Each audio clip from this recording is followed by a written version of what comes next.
So, Joe, tonight we were gonna discuss our offense and defensive best portal players we like, where they're going, and the fit of where they're going. Today, we're not going to be able to get to defense. We're just going to start off with offense. And Joe, I thought for what it's worth, just the entire portal process, I don't think that we had the portal names that we had a couple of years ago with Walter Nolan, et cetera. But I do think that this portal class has some really big names that entered into it. And we're going to talk some about the offensive side of things. I want to start here with you because I don't think that there's a bigger name that entered the portal and went somewhere bigger than John Mateer. I legitimately don't. Mainly due to the point that you're coming with your OC, you're leaving Washington State where you had a really good year, and you're going into a situation that historically has produced really good quarterbacks. So I think that for what it's worth, and the offensive guys that I think might have the biggest overall impact has got to be John Mateer, because he's a guy that can run. He's a guy that's been fairly accurate, and he's coming with his OC, so he already knows the system of how things are going to go. I think that he's the guy that we'll talk about more offseason than any other quarterback because of the unknown. I think John Mateer's got to be on that list, man, because he did some special things in the way that he did it.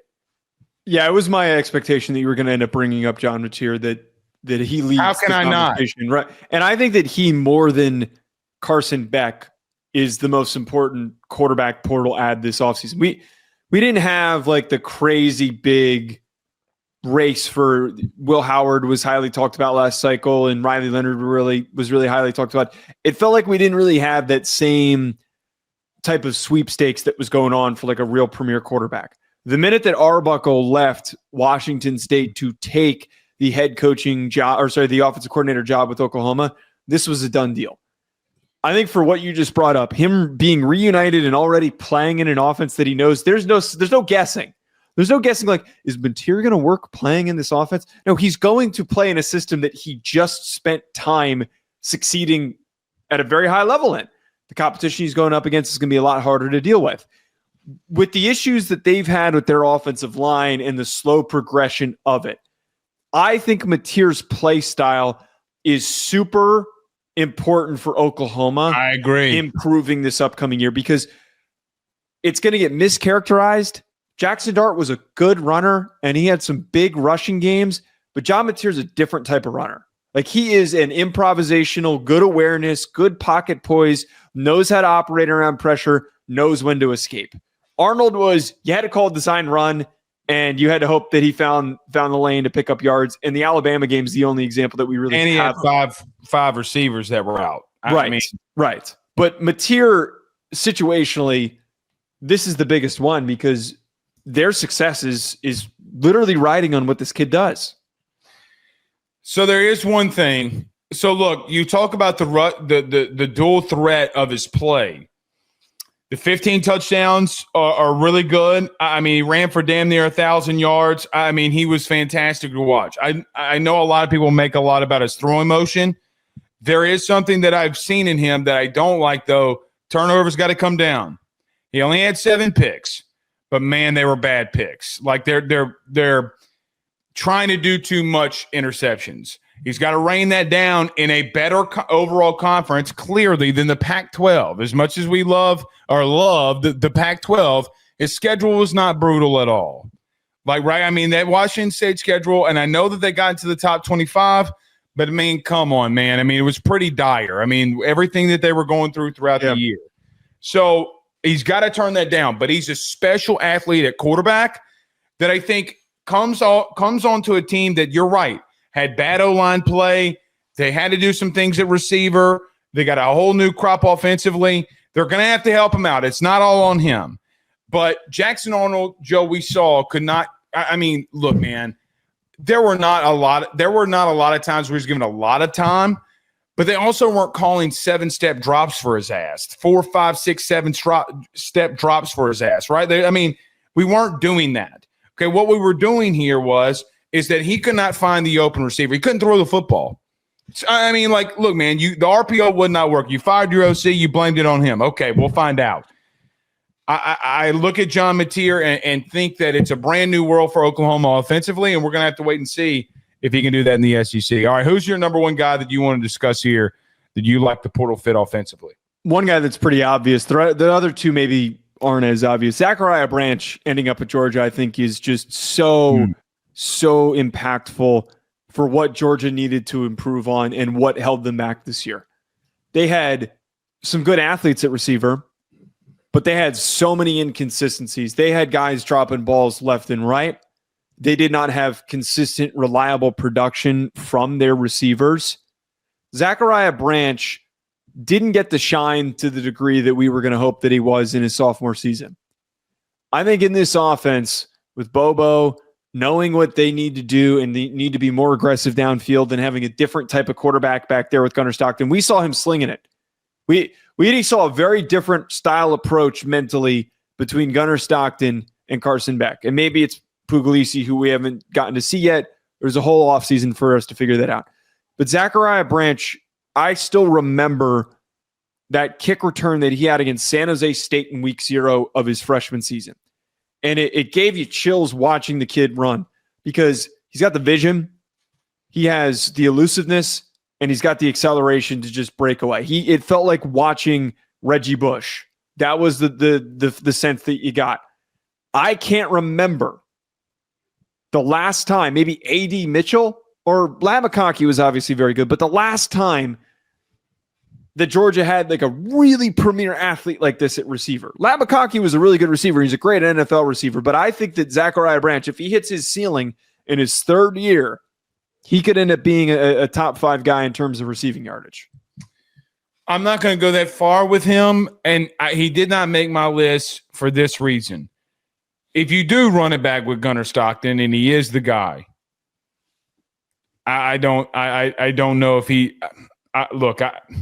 I'm not sure if the style of offense benefits him enough for him to make that massive of an impact. I think he would make an impact, but I don't know how big. Now, you hear Georgia players on social media. I know that they all do a podcast, and in the podcast, bro, they were talking about Ryan Puglisi slinging it all over the place.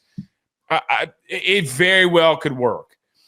I'm just interested. I don't think Lincoln sucks as a coach in reference to offense and how he calls plays. I don't think he sucks. I wonder. I want to know the disconnect there, if that makes sense.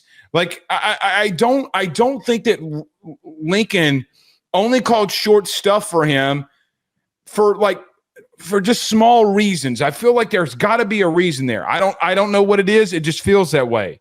But the upside is astronomical. Like you mentioned. Yep. I mean, if this hits because of what we've seen him do as an athlete and more structure being around him, I think it really help here.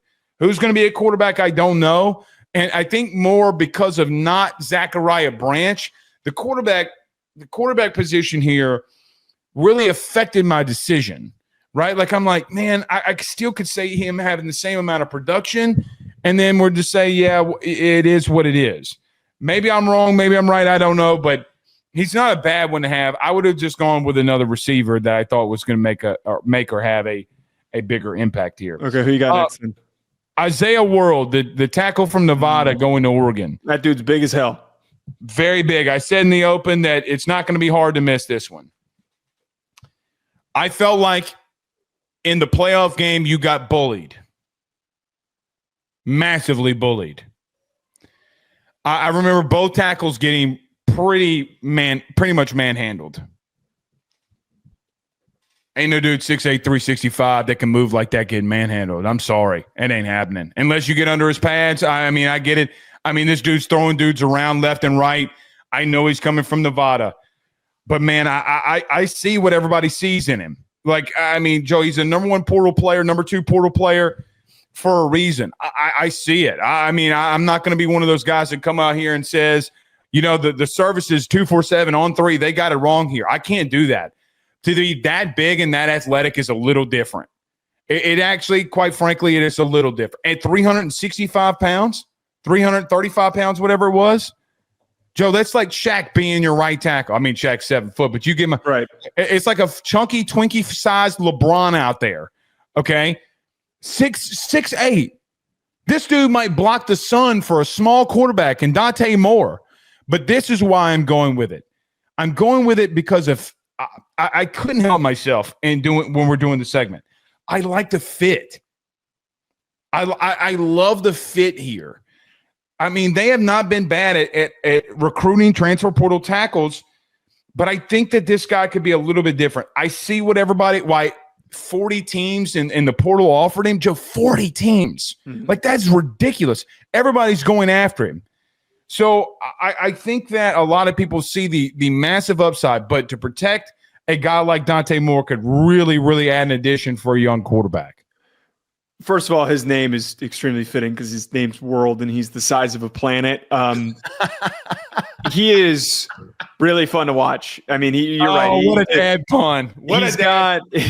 He's kind of got a little DeJuan Jones in him in the way that he's able to move. And the biggest part with this is the replacement of Cornelius and Connerly. They're moving on to the NFL. They had to find a guy that can start right away. And they've recruited well in their offensive line. But bringing World into the mix, I think, it's a good, important add. And I was debating it. I got a little bit distracted by the glitz and the glamour of ending up having two receivers on my list. My second one, and I really love your pick, but my second one, Casey Concepcion for Texas A&M coming from NC State. Him being at NC State, I don't think enough people really realized how good he was as a true freshman. Bad situation. Right. And look at the quarterbacks over the last couple of years that have cycled through NC State. They have not had consistency at quarterback. And he has still been super reliable and explosive. Texas A&M, we talk about another team that needs receivers. That was a big downside for them this past year. Inconsistent production from their receivers. Having Casey Concepcion, who was a bucket every time that he was running routes, and having him along with all these other dudes that are joining that receiver group that they were aggressive about bringing in, Micah Hudson and company. Concepcion's going to lead the group. I really think that this one, wherever he was going to end up, was always going to be somebody I was going to discuss.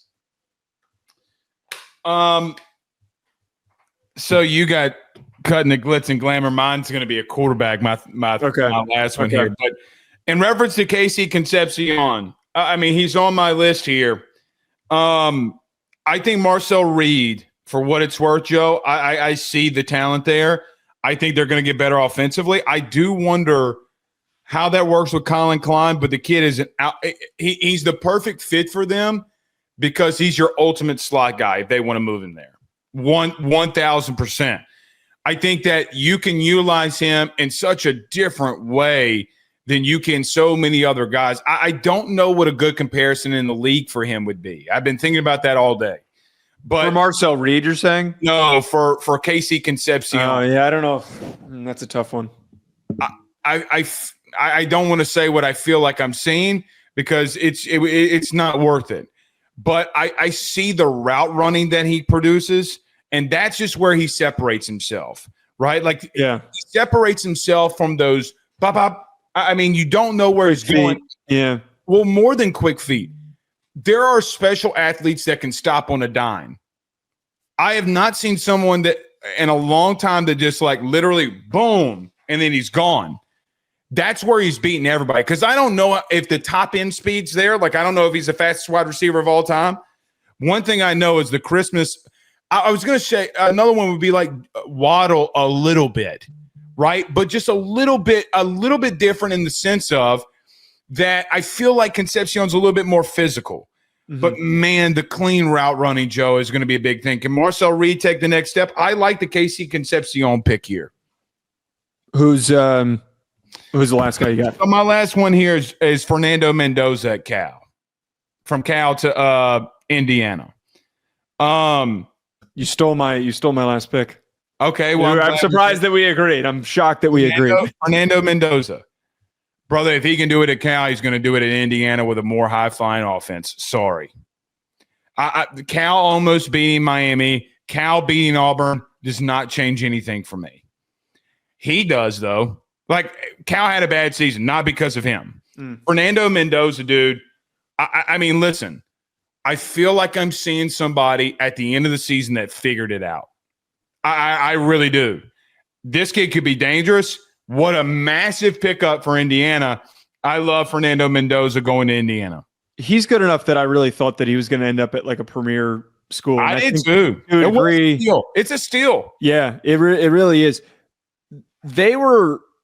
Indiana was a lot more successful in the portal than I think a lot of people realize. Their offensive line, I think, is going to be better. I think defensively, they went from being the G5 All-Stars to like actually bringing in some quality guys. Mendoza, the reason why I put him on here, I think it's easy to do the Carson Becks of the world, to go with those guys that are stepping into a situation, him playing a million games, could have been drafted this year, all that stuff. But Mendoza has a really nice ceiling. He's a nice athlete. He's got a good arm. He's mobile. He's good at improvising. He didn't have much to work with at Cal. Jay Knott's a good running back, but outside of that, didn't really have a whole lot to work with. Him entering this situation and seeing the production that we got out of Curtis Rourke, I think that Mendoza is a better athlete and a better overall quarterback than Curtis Rourke was.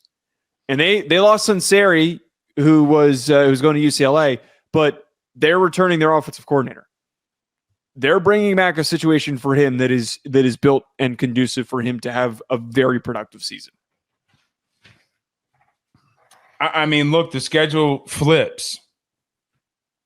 Right? I mean, the SEC and the Big Ten are doing the same thing. They're flipping the schedule. There's no like, Joe, in reference to them, it getting tougher for them. It doesn't exist.